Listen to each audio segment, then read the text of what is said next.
सावन के सोमवार व्रत को करने से भगवान शिव अपनी भक्तों की मुराद जल्दी पूर्ण करते हैं। सोमवार का दिन भगवान शिव को समर्पित है, इसलिए इस दिन भगवान शिव की पूजा और व्रत करने का महत्व और ज्यादा बढ़ जाता है। यदि आप सोमवार के व्रत करते हैं तो आपको सोमवार व्रत कथा पढ़ना अथवा अवश्य ही सुनना चाहिए, क्योंकि इनके बिना आपका व्रत अधूरा माना जाता है। आइए सुनते हैं सोमवार व्रत कथा। एक बार किसी एक नगर में एक साहूकार था।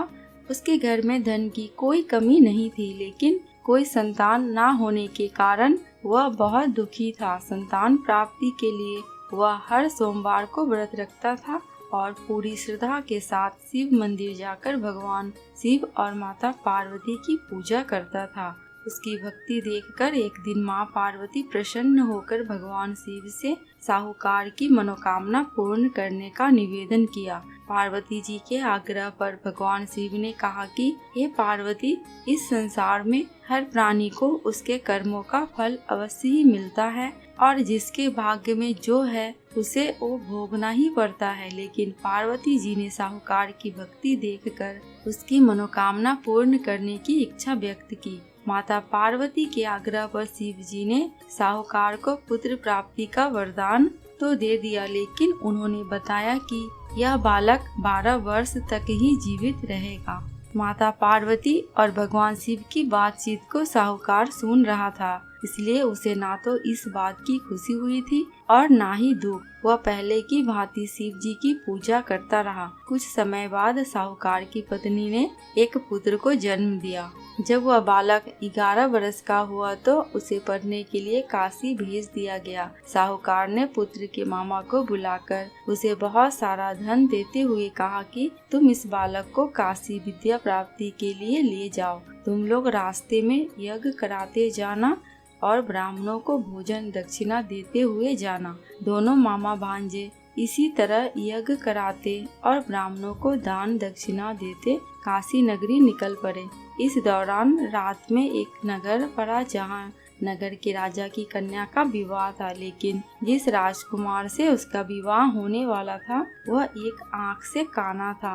राजकुमार के पिता ने अपने पुत्र के काना होने की बात को छुपाने के लिए सोचा, क्यों ना उसने साहूकार के पुत्र को दूल्हा बनाकर राजकुमारी से विवाह करवा दूं। विवाह के बाद इसको धन देकर विदा कर दूंगा और राजकुमारी को अपने नगर ले जाऊंगा। लड़के को दूल्हे के वस्त्र पहनाकर राजकुमारी से विवाह करा दिया गया। साहूकार का पुत्र ईमानदार था, उसे यह बात सही नहीं लगी, इसलिए उसने अवसर पाकर राजकुमारी के दुपट्टे पर लिखा कि तुम्हारा विवाह तो मेरे साथ हुआ है, लेकिन जिस राजकुमार के संग तुम्हें भेजा जाएगा वह एक आँख से काना है। मैं तो काशी पढ़ने जा रहा हूँ। जब राजकुमारी ने चुन्नी पर लिखी बातें पढ़ी तो उसने अपने माता पिता को यह बात बताई। राजा ने अपनी पुत्री को विदा नहीं किया, फिर बारात वापस चली गई। दूसरी ओर साहूकार का लड़का और उसका मामा काशी पहुँचे और वहाँ जाकर उन्होंने यज्ञ किया। जिस दिन लड़का 12 साल का हुआ उस दिन भी यज्ञ का आयोजन था। लड़के ने अपने मामा से कहा कि मेरी तबीयत कुछ ठीक नहीं है। मामा ने कहा कि तुम अंदर जाकर आराम कर लो। कुछ ही देर में उस बालक के प्राण निकल गए। मृत भांजे को देखकर उसके मामा ने विलाप करना शुरू कर दिया। संयोगवश उसी समय शिवजी और माता पार्वती उधर से जा रहे थे। पार्वती माता ने भोलेनाथ से कहा कि स्वामी, मुझे इसके रोने के स्वर सहन नहीं हो रहा है, आप इस व्यक्ति के कष्ट को अवश्य ही दूर करें। जब शिवजी मृत बालक के समीप गए तो वह बोले कि यह उसी साहूकार का पुत्र है जिसे मैंने 12 वर्ष की आयु का वरदान दिया था। अब इसकी आयु पूरी हो चुकी है। लेकिन मातृभाव से विभोर माता पार्वती ने कहा कि महादेव, आप इस बालक को और आयु देने की कृपा करें, अन्यथा इसके वियोग में इसके माता पिता भी तरफ तरफ कर मर जाएंगे। माता पार्वती के पुनः आग्रह पर भगवान शिव ने उस लड़के को जीवित होने का वरदान दिया। शिव जी की कृपा से वो लड़का जीवित हो गया। शिक्षा पूरी करके लड़का मामा के साथ अपने नगर की ओर वापस चल दिया। दोनों चलते हुए उसी नगर में पहुँचे जहाँ उसका विवाह हुआ था। उस नगर में भी उन्होंने यज्ञ का आयोजन किया। उस लड़के के ससुर ने उसे पहचान लिया और महल में ले जाकर उसकी खातिरदारी की और अपनी पुत्री को विदा किया।